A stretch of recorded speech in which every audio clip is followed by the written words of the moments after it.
ბავშვების სიცოცხლე არის თუ არა ოჯახის, რა გქვა, კეთილდღეობასთან დაკავშირებული? რა აკლიათ ბავშვებს? დღეს საქართველოში ბავშვებს არაფერი აკლიათ? ჩემ ბავშვებს არ აკლიათ არაფერი.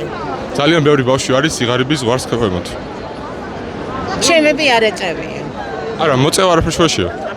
უბრალოდ თვითონ ოფიციალური სტატისტიკა ამბობს, რომ ძალიან ბევრი ბავშვი გაჭირვებაში ცხოვრობს.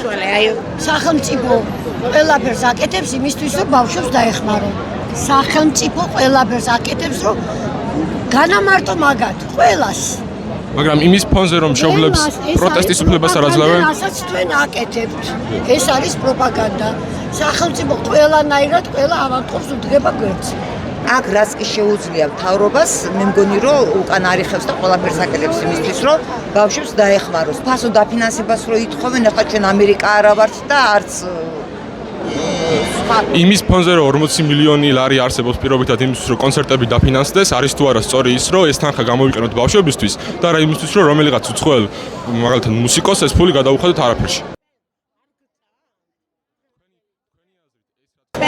არ გწამთ?